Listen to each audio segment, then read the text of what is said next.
रमजान चल रहे हैं। कर्नाटक कांग्रेस ने पहले अपने बजट से और फिर एक घोषणा से मुसलमानों को हैप्पी रमजान कहा है। कांग्रेस सरकार ने मुस्लिम कॉन्ट्रैक्टर्स को सरकारी टेंडर्स में 4% आरक्षण देने का फैसला किया। सिद्धारमैया सरकार ने कर्नाटक पब्लिक प्रोक्योरमेंट एक्ट 1999 में संशोधन को मंजूरी दे दी है। यह किसी मुस्लिम देश में कभी नहीं हुआ, हमारे देश के किसी प्रदेश में शायद ही कभी हुआ हो। अब मैं इसे कांग्रेस का मुस्लिमों की ओर झुकाव कहूंगा या तुष्टीकरण कहूंगा तो कांग्रेस विचारधारा वाले नाराज हो जाएंगे, पर क्या उन्हें यह नहीं सोचना चाहिए कि आखिर क्या कारण है कि कांग्रेस पर ऐसे आरोप लगाना खुद उन्हीं की वजह से आसान हो जाता है। नमस्कार, वक्त है प्रश्नकाल का, आपके साथ मैं हूं स्वप्न। धर्म के आधार पर आरक्षण देश में नहीं दिया जा सकता, नहीं दिया जा सकता। फिर बार बार यह कोशिश क्यों? संविधान संशोधन करना होगा, संविधान की मूल भावना का मर्डर करना होगा, संविधान बदलना होगा, तभी ऐसा हो सकता है। तो कहे कांग्रेस की बीजेपी पर संविधान बदल देंगे का आरोप लगाने वाले खुद ये करने की ख्वाहिश पाल रहे हैं क्या? और बीजेपी बताए कि मुस्लिम आरक्षण की बात करने वाले कुछ दलों को क्यों अपने बगल में बैठाए रखा है। आज इसी पर चर्चा करेंगे। मेरे साथ जो गेस्ट जुड़ रहे हैं आपको इंट्रोड्यूस करवा देता हूं। बीजेपी प्रवक्ता शैलेश कौशिक मेरे साथ हैं, कांग्रेस प्रवक्ता पौरुष भारद्वाज मेरे साथ जुड़ रहे हैं, डॉक्टर नितिन सोनी एडवोकेट है राजस्थान हाईकोर्ट में, और एकलव्य सिंह राजनीतिक विश्लेषक। आप सभी का स्वागत है समाचार प्लस पर। डॉक्टर नितिन, आपसे शुरुआत कर रहा हूं मैं। नितिन जी, पॉसिबल है क्या, रिलीजन के बेसिस पर पॉसिबिलिटी है? यह जरूर है कि मुस्लिमों के एक धड़े को अगर हम कास्ट के बेसिस पर देखें तो मंडल आयोग ने इसकी बात की थी, लेकिन उससे इतर क्या धर्म के बेसिस पर 4% मुस्लिम पॉसिबल है क्या? सबसे पहले मैं आर्टिकल 15 की बात करना चाहूँगा। आर्टिकल 15 से प्रोविजन स्टार्ट होता है, वैसे 14 से होता है इक्वलिटी बिफोर लॉ। 15 क्लॉज 1 ये कहता है कि the state shall not discriminate against any citizen on the ground of religion, race, caste, sex और प्लेस ऑफ बर्थ। तो सबसे पहला जो वर्ड यूज हुआ है रिलीजन, कि स्टेट किसी भी सिटीजन के against on the ground of religion discriminate नहीं करेगा। लेकिन इसके कुछ एक्सेप्शन है जिनको बोलते हैं protective discrimination. Means protective discrimination means equal treatment in unequal circumstances also amounts to inequality. मतलब कोई ऐसा वर्ग है जिसको इक्वल ट्रीटमेंट दिया जाए लेकिन वो समाज के पिछड़े वर्ग से आता है, तो उसको रिजर्वेशन दिया जा सकता है। उसके लिए जो सब इसका क्लॉज 4 है, वहाँ पे socially and educationally backward classes उनको रिजर्वेशन दिया जा सकता है। लेकिन सर, जो 1-2 करोड़ का टेंडर भरेगा, जो भी 1-2 करोड़ का टेंडर भरेगा, उससे सोशल सिक्योरिटी की जरूरत कहाँ बच जाती है? बिल्कुल, तो रिलीजन के बेस पे आप डिस्क्रिमिनेट नहीं कर सकते। अगर 15 में किसी को प्रोटेक्टिव डिस्क्रिमिनेशन दिया है तो वो उसका ground socially and educational backward classes है, लेकिन आप इसमें रिलीजन को इंक्लूड नहीं कर सकते। ये क्लियरली वायलेशन ऑफ आर्टिकल 15 है। Karnataka transparency in public procurement, ये काफी वहां पर रहता है। उसकी एक कैटेगरी है 2B, जिसमें बार बार हम छेड़छाड़ देखते हैं, और मेरे ख्याल से उसी को बेसिस बनाकर ये 4% आरक्षण की बात टेंडर में की गई है। क्या किसी मतलब सरकारी नौकरियों में आरक्षण हमने सुना है, सरकारी टेंडर्स में रिजर्वेशन की बात कभी कहीं किसी तरीके से सुनने को मिली है? सर, सरकारी नौकरियों की जहाँ तक बात है, सरकारी नौकरियों के लिए आर्टिकल 16 स्पेसिफिक बता रखा है कि पब्लिक एम्प्लॉयमेंट के लिए रिजर्वेशन दिया जा सकता है। लेकिन टेंडर्स के लिए रिजर्वेशन पॉसिबल है, वो आर्टिकल 15 में ग्रांट किया जा सकता है, लेकिन on the ground of religion नहीं दिया जा सकता। रिलीजन के बेसिस पे आप नहीं दे सकते रिजर्वेशन। ठीक है, तो पौरुष भारद्वाज आप मुझे बताएंगे कि 2024 में आप लोगों ने SC ST की बात कर एक नैरेटिव सेट किया और उसकी सफलता भी मिली।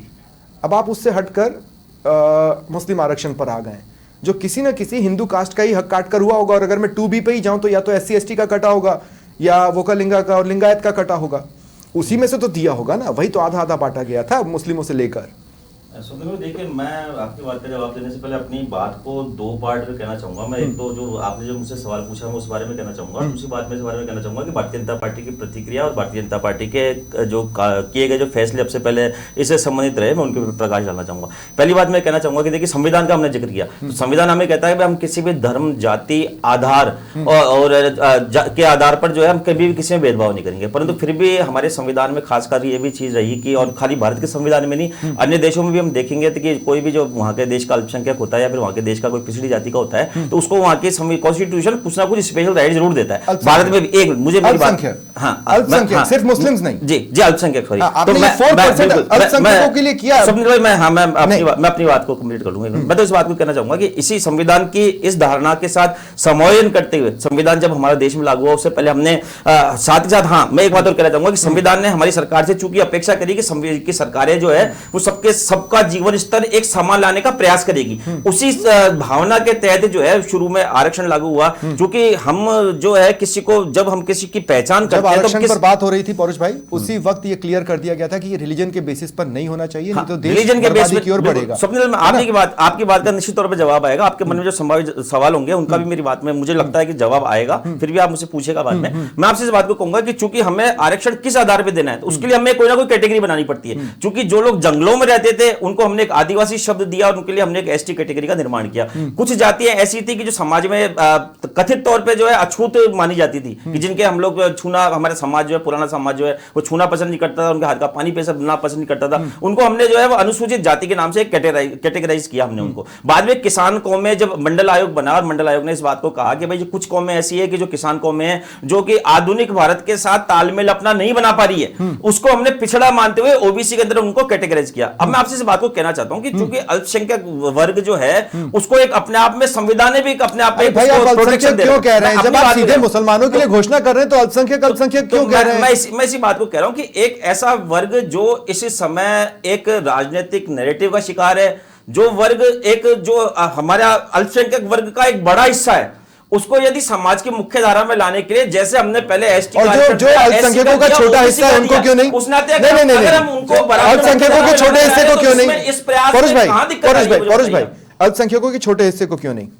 मतलब ये इस 4% आरक्षण के में भी सब कैटेगरीज बना देना था ना कि इसमें 1.25%, इसमें हम 0.25% जैनियों को देंगे, इतना % पारसियों को देंगे, इतना आपने ये नहीं किया है। आपने ये कहा है 4% मुस्लिम। मैं आपकी बात का जवाब देना चाहूंगा कि आप देखिए एक सामाजिक सरोकार में आप देखेंगे, एक सामाजिक सर्वे के आधार पर आप देखेंगे तो जो अल्पसंख्यक कास्टों की जो बाकी कास्ट है, जो जैनी है, सिख हैं, तो ये देखा जाए तो एक आर्थिक तौर पर आमतौर पर संपन्न कास्ट मानी जाती है। जैन कास्ट जो है व्यापारिक तौर पर साउंड कास्टों में, 2 मिनट उसमें ऑलरेडी मानी जाती है। 2 मिनट मेरी बात सुनिए। मुस्लिम छात्राओं के लिए सेल्फ डिफेंस ट्रेनिंग देंगे, मतलब आप उनकी रक्षा नहीं कर पा रहे हैं इसीलिए देंगे, सीधी सी मतलब है। आप ये कह रहे हैं कि मुस्लिम कल्चरल प्रोग्राम के लिए हम 50 लाख रुपए देंगे, मतलब वो अपना कल्चरल प्रोग्राम नहीं कर सकते बिना आपकी आर्थिक मदद के। आप मुस्लिम स्टूडेंट्स के लिए 50% फीस में छूट देंगे जो कि दूसरों के लिए नहीं है। आप इमामों को 6,000 रुपए मासिक भत्ता देंगे, पुजारी तो किसी लिस्ट में आ ही नहीं रहे हैं, पादरी किसी लिस्ट में आ ही नहीं रहे हैं, तो कर क्या रहे हैं आप? एक के बाद एक धड़ाधड़, मतलब भाई आप कहिए ना कि हम मैसेज देना चाहते हैं, हमें पता है ये कॉन्स्टिट्यूशन के हिसाब से नहीं टिकेगा सुप्रीम कोर्ट में, हम मैसेज देना चाहते हैं कि हमें वोट दो। मैं आप ही के सवाल का जवाब देते हुए बात को कहना चाहूंगा कि अभी लोकसभा चुनाव के साथ में आंध्र प्रदेश में जो है विधानसभा के चुनाव भी हुए थे। वहां पे भारतीय जनता पार्टी और टीडीपी का चूंकि कोलैबोरेशन था और उनका संयुक्त घोषणा पत्र जारी हुआ। वहां के घोषणा पत्र के बारे में मैं कुछ उसकी लाइनें पढ़ के बताना चाहूंगा कि इस घोषणा पत्र में लिखा था कि दुल्हन योजना के तहत यदि हमारी सरकार आती है, दुल्हन योजना के तहत हम मुसलमानों को 1 लाख रुपए की सहायता देंगे, 50 साल से ऊपर वालों को हम पेंशन देने की योजना बनाएंगे, ईदगाह और कब्रिस्तान के लिए हर बड़े शहर में हम भूमि आवंटित करेंगे, राज्य के हर आलीशान इलाके में हज हाउस बनाया जाएगा, 100 करोड़ रुपए बजट की लागत से नूर भाषा आयोग बनाया जाएगा। तो आप टीडीपी के रास्ते पे चल रहे हैं? 5 लाख रुपए बिना ब्याज के टीडीपी के रास्ते पे चल रहे हैं? 10,000 की क्या आप टीडीपी के रास्ते पे चल रहे हैं? इमामों को दिया जाएगा और पढ़े लिखे इमामों की नियुक्ति सरकारी काजी के तौर पे की जाएगी। टीडीपी के साथ नहीं पौरुष भाई 2 मिनट, पौरुष भाई नहीं, अगर टीडीपी के साथ आपका इतनी विचारधारा मिल रही है तो टीडीपी आपके साथ क्यों नहीं खड़ी है? जायज कहलाया तो कांग्रेस पार्टी अगर इस दिशा में कुछ भारतीय जनता पार्टी नहीं, टीडीपी, पहली बात। दूसरी बात ये कि टीडीपी उसके साथ 2 सेकंड वो तो मैं बीजेपी से पूछूंगा। मैं आपसे ये कह रहा हूं कि अगर टीडीपी के साथ आपकी विचारधारा, पौरुष भाई 2 मिनट प्लीज, पौरुष भाई 2 मिनट, अगर टीडीपी के साथ आपकी विचारधारा इतनी मैच करती है तो टीडीपी आपके साथ कभी चल क्यों नहीं पाती? नहीं देखिए वो कभी नहीं चल पाती। वो एक राजनीतिक समीकरण है, एक एज ए पॉलिटिकल पार्टी हमें क्या रिएक्ट करना है, और जब हम सरकार में होते हैं तो एज ए प्रशासन हमें क्या रिएक्ट करना है। देखिए सबसे पहले 2 अलग-अलग चीजें। अभी चूंकि आपने इस बात को कहा कि मेरी बातों के जवाब में कहा कि वो टीडीपी का घोषणा पत्र था, भारतीय जनता पार्टी के एक प्रवक्ता का, आप इतना मानिए कि आपने जो मुस्लिम आरक्षण दिया ये एससी एसटी के हिस्से से काट के दिया है? नहीं, अब आपने उसी हिस्से से काटा है जिसके लड़ाई की आप बात करते हैं। अब आप मुझे एक बात बताइए, 2019 में जब ईडब्ल्यूएस बना था और केंद्र सरकार ने नोटिफिकेशन जारी किया था, उसको 10% जब आरक्षण दिया था, तो क्या ये सवाल उस समय नहीं होना चाहिए था कि हमारे देश का जो एससी एसटी ओबीसी वर्ग है आपने उसमें से काट के जनरल कास्ट को दिया? क्या सवाल उस समय भारतीय जनता पार्टी से नहीं होना चाहिए था? तब संविधान में संशोधन हुआ था, अभी संविधान में संशोधन हुआ है क्या? संविधान में EWS के टाइम में संविधान में संशोधन हुए थे। यदि आवश्यकता होगी केंद्र सरकार को वहां से बिल पास आप करके कहिए कि आप संविधान बदलना चाहते हैं, बीजेपी संविधान नहीं बदलना चाहती। संविधान में संशोधन तो होते रहते हैं ना, संविधान की भावना के विपरीत जाकर के आप कोई काम करते हैं तो एक बात अलग। एक मुझे मैं आऊंगा नेक्स्ट राउंड में आपके पास आऊंगा। शैलेश कौशिक जी को भी मैं लेना चाहता हूं। शैलेश भाई, दिक्कत क्या है ना कि कभी कभी कर्म ऐसे होते हैं कि सवाल घूमकर लौटते हैं। देवेगौड़ा ने इसी कर्नाटक में 1994 में मुस्लिम्स को 2B में डाला और 4% आरक्षण की व्यवस्था की, जिसे बाद में बोम्मई ने आकर 2023 में आधा आधा कर दिया, लिंगायत और वोक्कलिंगा में बांटा। देवेगौड़ा जिन्होंने मुस्लिम आरक्षण की व्यवस्था की 4%, वो आज आपके साथ हैं। अच्छा ठीक है, टीडीपी आप देख लीजिए, उन्होंने कहा हम तो मुसलमानों को आरक्षण देंगे साहब, वो आज आपके साथ हैं। तो आप करवाना क्या चाहते हैं कि आप कुछ राजनीतिक दलों को बैक से पिन करके ये कोशिश कर रहे हैं कि वो ये बोलते रहे ताकि कांग्रेस पर तुष्टीकरण के आरोप लगाना हमेशा आसान रहे? देखिए स्वप्निल भाई, कांग्रेस पर तुष्टीकरण के आरोप लगाना आसान नहीं, कांग्रेस के चरित्र का एक सिस्टम बन चुका है तुष्टीकरण। और आज देखिए कोई भी राज्य का बजट होता है, उस राज्य के सर्वस्पर्शी सर्वव्यापी विकास का बजट होता है। और ये जो बजट है, जिस तरीके से आप अभी सुना रहे थे, ये राजस्थीय जिस तरीके से कर्नाटक का बजट प्रस्तुत किया गया है, उस बजट में मात्र SC/ST के लिए 4 से 5 हजार करोड़ रुपए। मुझे तो ऐसा लगता है कि जैसे सेंट्रल बजट में हम बिहार सुन रहे थे, वैसे कर्नाटक के बजट में हम मुस्लिम सुन रहे हैं। 1% बजट देना, ये निश्चित रूप से स्पष्ट करता है कि कांग्रेस की मानसिकता है, कांग्रेस का बजट है, ये मुस्लिम लीग का बजट है, उनकी मानसिकता SC/ST OBC के आरक्षण में से काट छाट कर अपने वोट बैंक को सुनिश्चित करने के लिए उसके लिए योजना तैयार करना है। आप बताइए। 2 सेकंड शैलेश भाई, 2 सेकंड नहीं, शैलेश भाई 2 सेकंड। पश्मंदा मुसलमानों की को आरक्षण की बात तो आप भी करते हैं और करते रहे समय समय पर। देखिए आप एक बात बताइए, आरक्षण की बात करते हैं, लेकिन आरक्षण दिया नहीं, हम संविधान में प्रावधान के अनुसार करना चाहते हैं, लेकिन कांग्रेस संविधान के ऊपर जिस राजनीति करती है कि संविधान को कौन कुरेद रहा है, संविधान को कौन छिनमिन कर रहा है, ये इनकी मानसिकता है।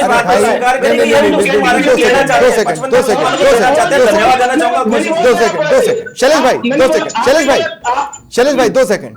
नीतीश कुमार ने ये व्यवस्था की, बिहार में की, आप उनके साथ सरकार चला रहे हैं, वहां क्यों नहीं नीतीश कुमार को बोला? टीडीपी ने जब ये वादा किया, आपने वहां पर क्यों नहीं बोला? आप उनके साथ खड़े कैसे हो गए? नीतीश कुमार ने और टीडीपी ने 4% सरकारी ठेकों में आरक्षण दिया क्या? सरकारी ठेकों बताइए ना, दिया? पूछ रहा हूं मैं आपसे, आपने दिया क्या? आप बताइए दिया क्या? हाँ। क्योंकि इन्होंने क्या किया, इन्होंने इनके मंत्री का स्टेटमेंट होता है बजट के बाद कि मुस्लिम युवाओं को आर्थिक रूप से मजबूत करने के लिए। अरे जो 1 करोड़ का टेंडर लेगा वो आर्थिक रूप से मजबूत है। आप तो इस KTPP एक्ट का नाम बदल दिए, इसमें जो ट्रांसपेरेंसी पब्लिक प्रोक्यूरमेंट है, ट्रांसपेरेंसी तो रही नहीं, ये तो सीधा सीधा एक धर्म विशेष के लोगों के लिए उनको संबद्ध करने की, उनको। अब एक बार बताइए, लेकिन फिर 2 सेकंड शैलेश भाई, नहीं शैलेश भाई, दो तीन चीज पूछूंगा, 1 मिनट मुझे समय दीजिए। पौरुष भाई कह रहे थे कि सब अल्पसंख्यकों को, अगर अल्पसंख्यकों की इतने ही विरोधी हैं तो भैया उसका ट्रिपल तलाक का विरोध क्यों करते हैं जो मुस्लिम महिलाओं के प्रति है, या आप उसका विरोध क्यों करते हैं, ना सीधा वाले का विरोध क्यों करते हैं? क्या तो मुस्लिम नहीं है? शैलेश भाई, मैं आपसे ये बोल रहा हूं कि ऐसी विचारधारा वाले लोगों को आप अपने बगल में क्यों बिठाते हैं? मैं ये कह रहा हूं, राष्ट्रहित में देवेगौड़ा को आपके पास नहीं होना चाहिए आपके हिसाब से, राष्ट्रहित में चंद्रबाबू नायडू को आपके साथ नहीं होना चाहिए आपके हिसाब से, राष्ट्रहित में नीतीश कुमार जैसों को आपके पास नहीं होना चाहिए आपके हिसाब से, ठीक है? और ये बजट, जहां तक बजट की बात है, मैं आपको बता दूं, जैसे कि सेंटर के बजट में हमने बार बार बिहार सुना, वैसे ही हम कांग्रेस के बजट में बार बार मुस्लिम सुन रहे हैं। अब बोलिए।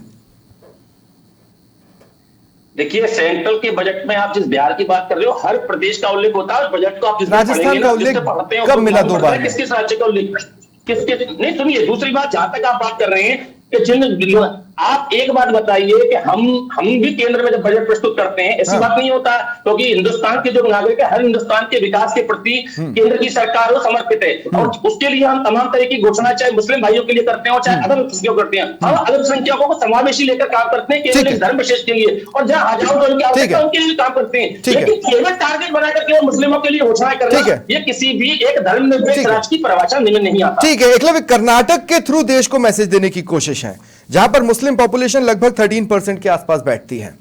अगर हम उनका चुनावी गणित समझने की कोशिश करें तो 13 ऐसी सीटें हैं जहां पर वो निर्णायक स्थिति में होती है। मैं लोकसभा के हिसाब से कह रहा हूं। 40 ऐसी सीटें हैं जहां पर उनका अच्छा खासा यानी ज्यादा असर है, और 70 के आसपास सीटें जहां पर वो अपना असर रखते हैं। इसके लिहाज से तो ये बात चलिए मुझे समझ में आती है। दिक्कत मुझे कहां पर है कि अपीजमेंट, जब तक सिर्फ अपीजमेंट रहे बात अलग है, लेकिन अगर वो कॉम्पिटिटिव अपीजमेंट की शुरुआत कर रहा है तो वहां से चीजें विध्वंसक हो जाती हैं। देखिए स्वप्निल जी, मैं आपको एक बात बताऊं कि जब कोई संवाद होता है तो मैं समझता हूं कि उसे थोड़ा सा तथ्यों के आधार पे करना चाहिए। अब जैसे मैं आपको एक मतलब बेसिक फैक्ट बताऊं कि अभी जैसे माननीय कांग्रेस प्रवक्ता ने एक बात कही कि जो टीडीपी और बीजेपी का कंपैरिजन करा कांग्रेस से, एक उदाहरण दे देता हूं, जैसे शादी शगुन स्कीम की बात हुई तो मैं आपको बताऊं, पहली बात तो ये डिफरेंशिएट करना बहुत जरूरी है कि एक स्कीम और आरक्षण देने में बहुत फर्क होता है। दूसरी बात मैं आपको बताऊं कि उस स्कीम का ऑब्जेक्टिव देखना बहुत जरूरी होता है कि स्कीम का ऑब्जेक्टिव है, क्योंकि मुस्लिम समाज में चाइल्ड मैरिज बहुत ज्यादा होती है, तो स्कीम में ये उनको मोटिवेट करने के लिए कि जो महिलाएं शादी करने से पहले अपना ग्रेजुएशन कंप्लीट कर लेंगी उनको सरकार 1 लाख रुपए देती है। ठीक है, तो उनको पढ़ाई के लिए प्रेरित करने के लिए ये स्कीम बनाई गई है। फिर भी मैं कहता हूं कि एक बार के लिए मान लिया जाए कि ये अपीजमेंट की कैटेगरी में रखा जा सकता है, परंतु जो अभी कर्नाटका में हो रहा है वो असंवैधानिक की कैटेगरी में है। ये समझना बहुत जरूरी है। अभी वकील साहब ने बताया भी कि साहब जो आर्टिकल 14 को अगर आप 15 और 16 के साथ में अगर उसकी एक रीडिंग करोगे, मैं उसकी डिटेल में नहीं जा रहा क्योंकि ये समझा चुके हैं, बट बेसिकली ये है कि धर्म के आधार पे आप आरक्षण नहीं दे सकते, और जो एक्सेप्शंस भी हैं उसमें भी जो कुछ जैसे महिलाएं हैं, कुछ बैकवर्ड समाज के कुछ लोग हैं, जो उनके लिए भी जो एक्सेप्शन किया जा सकता है वो एम्प्लॉयमेंट के मामले में है, टेंडरिंग के मामले में नहीं है। जो ठेकेदार है जो 1 करोड़ 2 करोड़ के टेंडर्स उठाएंगे, वो कौन से पिछड़े? तो अब मैं आपको यही समझाने की कोशिश कर रहा हूं कि देखिए इसमें यहाँ पे ऑब्जेक्टिव बड़ा क्लियर है। मैं समझता हूं कि कांग्रेस में इस देश के जो सबसे बड़े वकील है ना, वो कांग्रेस में है, और वो अच्छी तरह जानते हैं कि ये जो एक तरह से लाया गया है, ये this will be struck down by the Supreme Court. ये कहीं भी स्टैंड नहीं करने वाला किसी भी हालत में, परंतु बेसिकली ऑब्जेक्टिव बड़ा क्लियर है कि एक मैसेज देना है कि हम आपके बेनिफिट के लिए, विशेष समुदाय के बेनिफिट के लिए हम संविधान के दायरे के बाहर भी जाने को तैयार हैं। आपको एक सेंटेंस बता दूं, आपको पूर्व प्रधानमंत्री माननीय स्वर्गीय श्री मनमोहन सिंह जी की बात याद होगी कि इस देश के संसाधनों पर पहला अधिकार मुसलमानों का है। ये वही बात है कि मैंने आपके बीच में बात नहीं, पर्टिकुलरली मुस्लिम्स टर्म यूज हुई थी, और मैं अभी आपके शो पे वीडियो दिखा देता हूं, क्या मान लेंगे कि मैं सही कह रहा हूं? तो पर्टिकुलरली मुस्लिम्स, उन्होंने कहा था minorities particularly Muslims have the first right over the resources of this country. तो ये वही भावना है। अब एक बात बताइए, टेंडर्स की व्यवस्था क्यों होती है क्लब? टेंडर्स की व्यवस्था इसलिए होती है ना कि जो हमें राइट कोटेशन लगेगा उसके हिसाब से हम काम देंगे, है ना। राइट कोटेशन की परिभाषा कुछ भी हो सकती है। लोग अमूमन ये डिसाइड करते हैं कि अगर 1 रुपए भी कम है तो हम उसके साथ जाएंगे। इसमें आप अपना खर्चा भी बढ़ा रहे हैं चीजों का, क्योंकि आपने 4% कामों का तो खर्चा आपने भगवान भरोसे छोड़ दिया या अल्लाह भरोसे छोड़ दिया। यही है ना। नहीं, और मतलब ये भी समझने की जरूरत है, इनफैक्ट स्वप्निल जी, उसमें भी कुछ पर्टिकुलर कंसिडरेशंस होते हैं, और वो कंसिडरेशंस टेंडर्स में हो सकता है किसी की थोड़ी बहुत कोटेशन ज्यादा हो, लेकिन उसमें स्पेशल कंसिडरेशंस किसके लिए होते हैं? कॉम्पिटेंस के हिसाब से होते हैं कि इस कंपनी को एक्सपीरियंस क्या है, उसने कितना काम कर रखा है उस सेक्टर में, क्या उसके पास वो कैपेबिलिटी है कि वो इस प्रोजेक्ट को एग्जीक्यूट कर सकती है। लेकिन ये कहां से आ रहा था कि ये मुसलमान होंगे तो ये 1 रुपए का काम 4 रुपए में कर दे, भले इनने आज तक कोई काम ही नहीं किया है। ठीक है, नहीं 2 मिनट पौरुष भाई, डॉक्टर नितिन सोनी को मैं एक बार और ले लूं, उसके बाद फिर मैं आप ही के पास आ रहा हूं। डॉक्टर नितिन सोनी, मुझे एक बात बताइए, ये तो तय है कि अंततः ये मामला कोर्ट में जाएगा, हो सकता है हाई कोर्ट में जाए या उसके बाद सुप्रीम कोर्ट तक जाए, ये तो 100% तय है। अगर ये करना ही है, मान लीजिए ठान ही लिया यही करना है, तो क्या करना होगा? मैं इसके पहले कुछ जजमेंट्स बताना चाहता हूँ जो इससे अपने डिस्कशन से काफ़ी रिलेवेंट है। सबसे पहले एक जजमेंट आया था SR Bommai versus Union of India. उसमें ऑनरेबल सुप्रीम कोर्ट ने ये कहा था, secularism is basic feature of the constitution. Secularism is the state shall not discriminate among the citizens on the ground of religion and the state shall not recognise its state religion. तो इस judgement में supreme Court ने कह दिया कि secularism है वो अपने इंडिया का बेसिक फीचर की थ्योरी आई थी Kesavananda Bharati versus Union of India से। तो इस जजमेंट के हिसाब से ये जो इन्होंने बिल लाया है clearly violation of this principle है। इसके बाद में Violation of मेरे principle. मित्र ने जो वो अभी बात की थी जो इसका ईडब्ल्यूएस रिजर्वेशन जो आया था अमेंडमेंट के थ्रू आया था और इसको सुप्रीम कोर्ट में Exactly, संशोधन के बाद ही आया था, हाँ। चैलेंज के बाद में इसको सुप्रीम कोर्ट ने अपहेल्ड किया है। जजमेंट का नाम है जनहित याचिका जनहित अभियान वर्सेस यूनियन ऑफ इंडिया। तो उसमें इसको वैलिड कहा गया, इसको अनकॉन्स्टिट्यूशनल नहीं किया, भले ये इसमें 15(6) एंड 16(6) ऐड किया गया है। और जहां तक टेंडर की इन्होंने बात की, तो टेंडर जो है, जो टेंडर होता है नोटिस ऑफ इनवाइटिंग टेंडर, मतलब सामने मैंने नोटिस डाल दिया कि जो इंटरेस्टेड है मुझे अप्लाई कर दे, उसके बाद मेरा डिस्क्रिप्शन है मैं उसको एक्सेप्ट करूं नहीं करूं। लेकिन इसमें अगर आपने ये क्लॉज डाल दिया कि पर्टिकुलर आपको इतने % जो है उस कम्युनिटी से लेने, इतने उससे लेने हैं, तो क्वालिटी वर्क नहीं आ पाएगा। एग्जैक्टली। तो इसमें आप ये जो पब्लिक वेलफेयर है, रिजर्वेशन क्या है एम्प्लॉयमेंट के लिए कि पर्टिकुलर कम्युनिटी, उसमें भी 2 क्राइटेरिया है, proportional representation and inadequate representation. तो इंडिया में अपने जो प्रिंसिपल फॉलो होता है वो प्रोपोर्शनल रिप्रेजेंटेशन नहीं होता, इनएडुकेट रिप्रेजेंटेशन होना चाहिए। मतलब ये नहीं कह सकते कि हमारी इतनी आबादी है हमें इतने % सीटें चाहिए। इनएडुकेट रिप्रेजेंटेशन आपका हुआ है कि आपके उस अमाउंट में उस कम्युनिटी के लोग नहीं है तो आपको रिजर्वेशन दिया जाएगा। तो इस प्रिंसिपल के जो हिसाब से अगर आप अप्लाई करें, और आपने जो पूछा कि अगर ये अप्लाई ही करना हो तो इसका क्या प्रोसीजर है, इसके लिए आपको कॉन्स्टिट्यूशनल अमेंडमेंट करना पड़ेगा। अदरवाइज ये मंडल जो जजमेंट है उसका क्लियर वायलेशन है, जिसमें 50% की सीलिंग भी बताई थी कि ऑन द बेसिस ऑफ जो रिलीजन है उस पे भी आप नहीं कर सकते, एंड जो socially and education backward classes है उनको रिजर्वेशन दे सकते हो, लेकिन आपको अगर अप्लाई करना है तो आपको कॉन्स्टिट्यूशनल अमेंडमेंट करना पड़ेगा। ठीक है, क्वाइट इम्पॉसिबल है। ठीक है परुष भारद्वाज जी, कुल मिलाकर संविधान को आप ठेंगा दिखाने की ठान चुके हैं। देखिए, जैसा कि अभी सोनी जी ने इस बात को कहा कि जिस समय ईडब्ल्यूएस का आरक्षण लागू हुआ था तो उसको भी हाईकोर्ट में, सुप्रीम कोर्ट में उसको चैलेंज किया गया, परंतु सुप्रीम कोर्ट ने उसकी जो पूरी उसकी तथ्यात्मक तरीके से उसकी पूरी विस्तृत व्याख्या करने के बाद में उसको जो है वो लागू किया। यानी सुप्रीम कोर्ट ने संशोधन हुआ था, बिना अमेंडमेंट के ईडब्ल्यूएस आरक्षण नहीं हुआ था। परुष भाई बिल्कुल मैं आपकी बात से सहमत हूं ना, तो मैं भी इस बात को कह रहा हूं ना कि भाई एक शुरुआत हुई ना उस समय, और हम उसका विरोध तो नहीं करें, हम भी उसका स्वागत करें। उसकी कॉपी में अगर राजस्थान सरकार ने केंद्र सरकार के द्वारा जो पारित उसको राजस्थान में भी लागू किया। तो आपका मास्टर प्लान क्या है? आपका मास्टर प्लान ये है कि अगर हम सेंटर में आए तो हम संविधान बदलेंगे। मैं इसी बात को कहना चाह रहा हूं कि देखिए अभी केंद्र सरकार, अभी तो सेंटर में तो गवर्नमेंट बीजेपी की है, परंतु निश्चित तौर पे देखिए स्वप्निल हमें मास्टर प्लान बताइए भाई। आपका मास्टर प्लान यही है ना कि हम सेंटर में आएंगे और संविधान बदल देंगे। हमने अगर आप हमारे ऊपर धर्म के आधार पर राजनीति करने का आरोप लगाते हो तो मैं इस बात को कहता हूं आपको कि कर्नाटक की बात कर लेते हैं। हम आरोप इसलिए लगाते हैं क्योंकि आप पर आरोप लगाना आसान है। पूरे देश में 17% आबादी मुस्लिम समाज की, कर्नाटक में 14% मुस्लिम आबादी जो है उसकी। अब आप इस बात को 2011 के हिसाब से 2011 के हिसाब से जो अब आबादी और बड़ी होगी, बिल्कुल मैं आपकी बात सहमत हूं। मैं भी आपकी बात से सहमत हूं क्योंकि आबादी बढ़ रही है। अब देखिए स्वप्निल, मजे की बात देखिए, आप इस बात को देखिए, हमारा जिस प्रकार एक सनातनी होने के नाते मेरा पहला फर्ज है कि मेरे निजी जीवन में मैं सनातन में कहीं भी, चाहे वो गीता हो, रामायण हो, पुराण हो, मैं उसकी बातों का पालन करूं। ऐसे जब मैं एक लीडर नेता बनकर अगर मैं सार्वजनिक पटल पे आता हूं तो मेरा पहला फर्ज है कि मैं संविधान में लिखी हुई बात का पालन करूं, क्योंकि संविधान में सरकार सभी वर्गों को आगे बढ़ाने में योगदान देगी। तो आपका स्टडी से कोई लेना देना नहीं है, बच्चा भी बता देगा कि राजनीतिक लाभ आने की बात करें तो आपका फायदा 14% के साथ रहने में, 86% के साथ रहने में। दूसरी बात,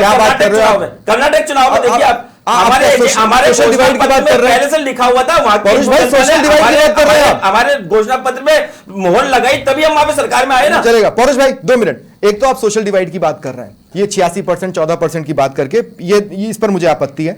दूसरी बात जो मैं कह रहा हूं ना उसको बहुत ध्यान से सुनिएगा। मैं आपसे ये कह रहा हूं कि आप लोगों को स्टडीज से अगर कोई लेना देना हो तो आपने AK एंटनी और जनार्दन द्विवेदी को ये दिया था टास्क कि भैया स्टडी करके बताओ, उन्होंने स्टडी करके बता दिया। उस रिपोर्ट पर तो मुझे भगवान जाने आप लोग क्या कर रहे हैं, उसके पन्नों के टुकड़े करके पन्नों का अचार बनाया है या क्या किया है मुझे नहीं पता।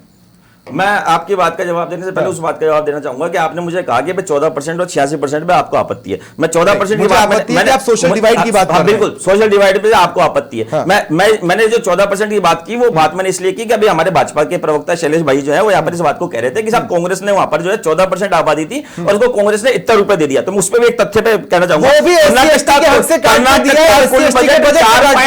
कर्नाटक का कुल बजट 4.9 लाख करोड़ रुपए का है और मुसलमानों की आबादी वहां पे 14% है और वहां पे मात्र मुस्लिम वेलफेयर के लिए हमने मात्र 60 वहां पे हमारे 60,000 करोड़ हमने मात्र 4700 करोड़ रुपए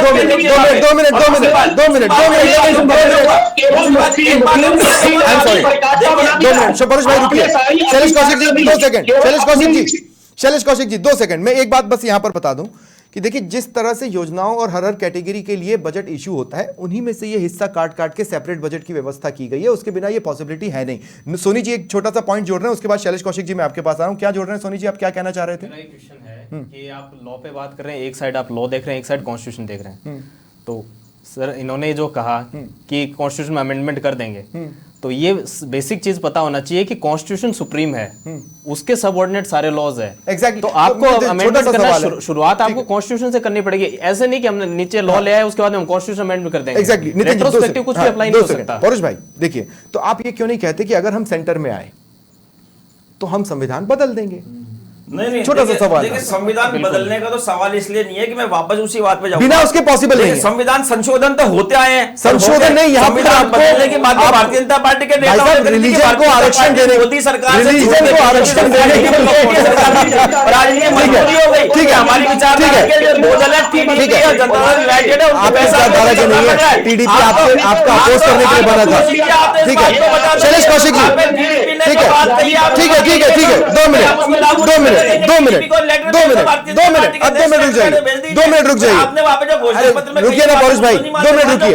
परोश भाई 2 मिनट रुकिए। आप दोहरी नीति परोश भाई अब रुक जाइए। शैलेश कौशिक जी, कभी कभी रिएक्शंस एक्सट्रीम नहीं हो जाते? मतलब एक तरफ कांग्रेस कह रही थी कमाल बजट, दूसरी तरफ आपने कह दिया हलाल बजट। तो मैं ये पूछ रहा हूं, कभी कभी रिएक्शंस एक्सट्रीम नहीं हो जाते? मतलब आप दूसरे धड़े को कभी दोस्त बनाने नहीं चाहते, करना क्या चाहते हैं? देखिए स्वप्निल भाई, निश्चित रूप से ये जो बजट है, इसमें आप देखिए, आप एक बार बताइए, कर्नाटक क्षेत्रीय विकास बोर्ड के लिए 2024-25 में इसी सरकार ने 5,000 करोड़ का प्रावधान किया था। हाँ। 1 रुपया नहीं दिया, पूरा वित्तीय वर्ष गुजर गया। इनकी मानसिकता है, इनकी कावेरी नदी और कृष्णा नदी के जो परियोजना अधूरी पड़ी है, उनके लिए 1 रुपया बजट में नहीं दिया। तो हम क्यों नहीं कहें? क्या है इन्होंने? आप ये बताइए, आप केवल अरे आपके 2014 के घोषणा पत्र भूल गए क्या? मोदी सरकार जो कहकर के आई थी 2 करोड़ रोजगार प्रति वर्ष कहा गए, गंगा जी की सफाई पे 44,000 करोड़ रुपए आपने खर्च कर दिए, कहा गए पैसे बताओ। नमामि गंगे का क्या हुआ? परोश भाई रुक जाए प्लीज। इस डिबेट में परोश भाई इस डिबेट में सबसे ज्यादा मैं आप ही के पास रुकूंगा। एक बार बीजेपी को भी कंप्लीट कर लेने दें अपनी बात। हाँ शैलेश जी क्या बोल रहे हैं? मैं ये कह रहा हूं कि जिस तरीके से सेल्फ डिफेंस की बात कही है मुस्लिम बच्चियों के लिए, बिल्कुल हम स्वीकार कर रहे हैं, लेकिन और बच्चियों के लिए तो प्रावधान नहीं किया गया। जो छूट की प्रावधान की गई है 50% की, वो और अल्पसंख्यक और हिंदू समाज और समाज नहीं, लेकिन इसी को घुमा के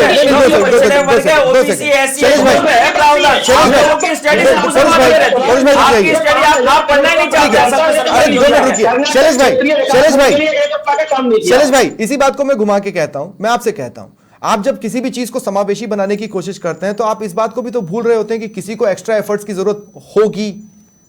आप तो समावेशी लेकर चल रहे हैं ना। हो सकता है किसी को स्पेशल पुश की जरूरत हो जहां पर आपका स्पेशल पुश दिखता ही नहीं। सबको स्वप्निल भाई, सबको समावेश करके जो हमारे बजट आते हैं सबके लिए प्रावधान होते हैं, लेकिन मैंने एक जिसको एक्स्ट्रा पुश की जरूरत हो आपके बजट में वो एक्स्ट्रा पुश नहीं होता है। 1 रुपया पूरे बजट के दौरान 1 साल निकल गया 24-25 में, 31 मार्च को फाइनेंशियल पूरा हो जाए, 1 रुपया नहीं दिया कर्नाटक क्षेत्रीय विकास बोर्ड के लिए। क्या इनकी तुष्टिकरण की? अरे आपने 200 करोड़ रुपए पिछले बजट में राजस्थान में धार्मिक स्थलों को देने की घोषणा की थी आपने 1 साल पहले। क्या किया आपने? 100 करोड़ रुपए हमारी सरकार ने गोविंदेव जी को देने की घोषणा की थी, आप उसको ठीक है आप खा गए और आप 200 करोड़ रुपए घोषणा करते हैं खाटू श्याम जी के लिए, आप उसको खा गए 200 करोड़ रुपए। अरे भाई रुक जाइए अरे आप पर भैया आपने तो दिए ही नहीं थे, ये तो कम से कम घोषणा तो की है। हमने सब दिन में आखिरी जो हमारा लास्ट का बजट था उसमें हमने काम शुरू किया। लास्ट के बजट में आप लोगों ने काम किया होगा भाई। 4 साल निश्चित तौर में अगली सरकार हमारी बनती तब काम पूरा करते हैं।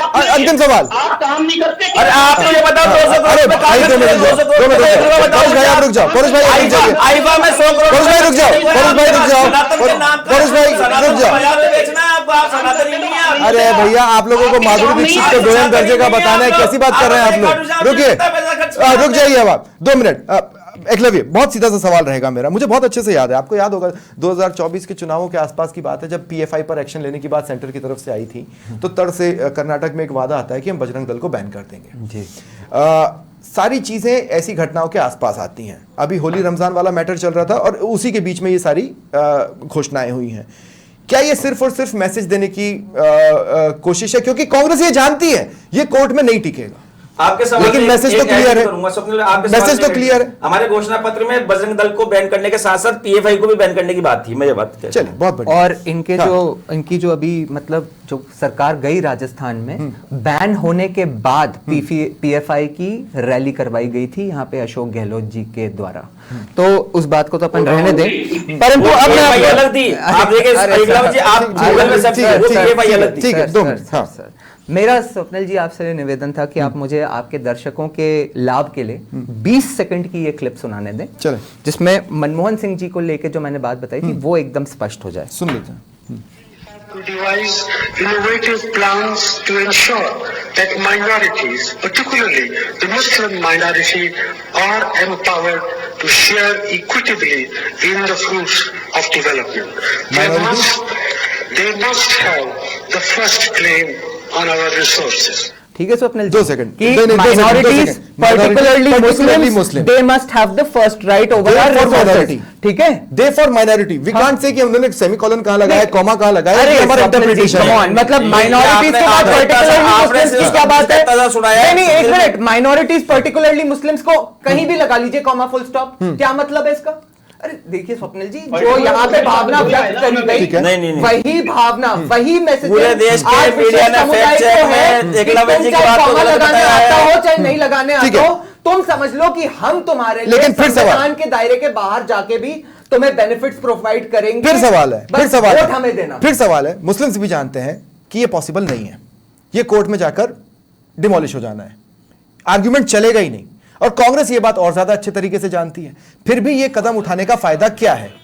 नहीं स्वप्निल जी, मैं नहीं समझता कि सारे मुस्लिम्स ऐसा जानते हैं, क्योंकि यदि ऐसा होता तो मैं समझता हूं कि जो वक्फ अमेंडमेंट बिल आया है, वक्फ अमेंडमेंट बिल में भी जो गरीब वर्ग है मुसलमानों का, उनके एक तरह से बेनिफिट के लिए ही बहुत सारे संशोधन किए जा रहे हैं, परंतु इस देश में कांग्रेस द्वारा और कई राजनीतिक पार्टियों द्वारा एक ऐसा माहौल बनाया गया है कि ये वक्फ अमेंडमेंट बिल मुसलमानों के विरुद्ध एक जंग है। तो मैं समझता हूं कि ये पॉलिटिकल मैसेजिंग जो है वो एक तरह से अपीजमेंट के लिए ही है, एक अपने आप को उनका सबसे बड़ा शुभचिंतक पोजीशन करने के लिए ही है। ठीक है, अब जब हमने ये डिबेट बुलाई ही है तो मैं आपसे सिर्फ ये कहना चाहूंगा कि मैं चाहता हूं आप भी थोड़ी सी मेहनत करें। कॉम्पिटिटिव अपीजमेंट क्या होता है, इसको एक बार सर्च कीजिए, गूगल पर टाइप कीजिए और उसका हिंदी में मीनिंग देखने की कोशिश कीजिए, और फिर अपने आप से पूछिए कि ये जो कदम कर्नाटक में उठाया जा रहा है, क्या वो इसकी शुरुआत नहीं है, और अगर इसकी शुरुआत है तो फिर किस तरफ चीजें जाएंगी, उसको एनालाइज करने की कोशिश आपको करनी है। फिलहाल इतना ही, नमस्कार।